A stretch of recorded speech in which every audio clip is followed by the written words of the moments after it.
ఈ అసూయ ఏంటి తెగ ముస్తాబైపోతుంది? అవునే కాకి, ముసలాడికి దసరా పండగ అన్నట్టు ఈ వయసులో పెళ్లి చూపులకు తయారైనట్టు అవుతుందే. ఇదిదా రొంబ డేంజరు. దీన్ని శీఘ్రంగా పంపేయాలి ఇంటి నుంచి. అనసూయక్క, అనసూయక్క, వస్తున్నా.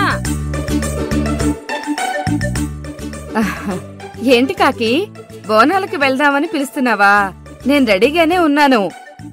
బోనాల సంగతి తర్వాత చూద్దాం. ముందుదా ఒక విషయం చెప్పాలి. రాత్రి నేను తన్ని తాగుదామని బయటకొచ్చి పూడ్చినాను.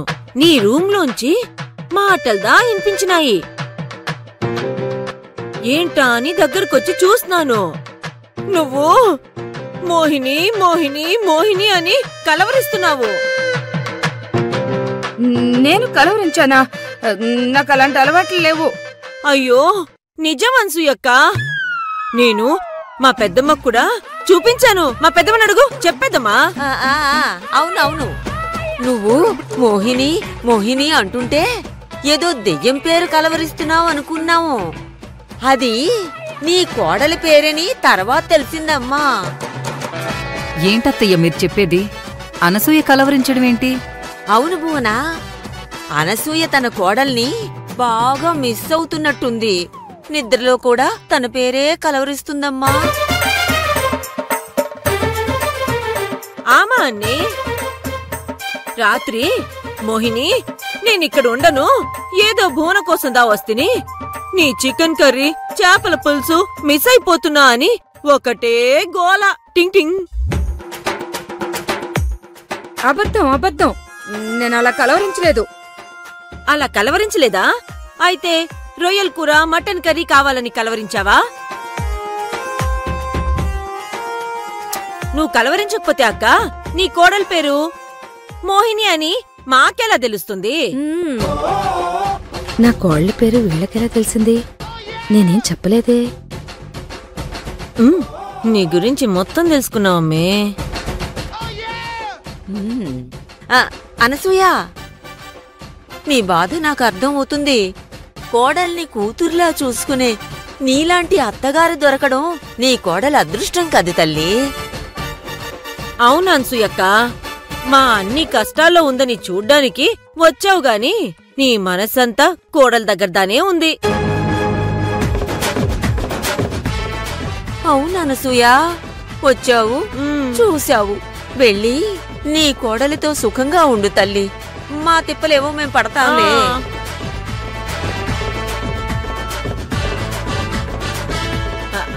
అని కోడల మీద బెంగతో అనసూయక్క బరువు కూడా తగ్గిపోయింది. గమనించినవా అన్నీ? బరువా?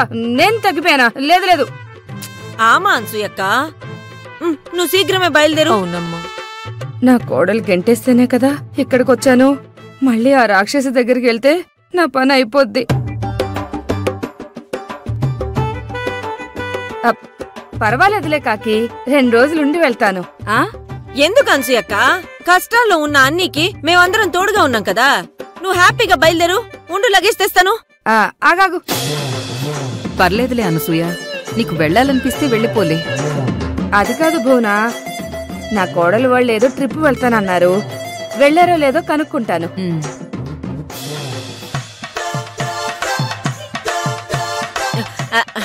అనసూయక్క, ఫోన్ స్పీకర్లో పెట్టు. నీ కోడలికి నీ మీద ఎంత ప్రేముందో మేమందరం వింటాము. ప్రేమ నా బొంద, అది నన్ను తిడుతుంది. స్పీకర్లో ఉంటే వీళ్ళందరూ వింటారు. ఎందుకు కాల్ చేసావు? అందరూ బాగున్నారా అమ్మా? ఇంతవరకు బానే ఉన్నాం. నువ్వు ఫోన్ చేసావు కదా, ఇంకా బాగు. మిమ్మల్ని అందరినీ వదిలి నేను ఉండలేకపోతున్నానమ్మా. అయితే ఏ గంగలో అయినా పడి చావు, అంతేకాని ఇంటికి రాకు. నీ దరిద్రం వదిలిపోయిందని నేను మా ఆయన సుఖంగా ఉన్నాం. అలాగా? ఏంటి అలాగా? సిగ్గులేదా? ఇంకొకసారి మా ఇంటికి వచ్చావంటే కోళ్లు విరక్కొడతాను. ఓహో అలాగా, సరే సరే మరి ఉంటాను. భువనా, వాళ్ళు అరుణాచలం వెళ్తున్నారంట. వాళ్ళు 4 రోజుల దాకా రారంట. అలాగా సర్లే వాళ్ళొచ్చాకే వెళుదుగాన్లే. ఆ, చూస్తివా పెద్దమ్మా, ఇది కావాలనే ఎస్కేప్ అవుతుంది. అవునవును. దీన్ని ఎలాగైనా పంపించాలి, లేకపోతే ఏవేవో పుల్లలు పెట్టేస్తుంది. దొంగ మొహంది. సర్లే, ఈ బోనాలవనివ్వు, తర్వాత ఆలోచిద్దాం.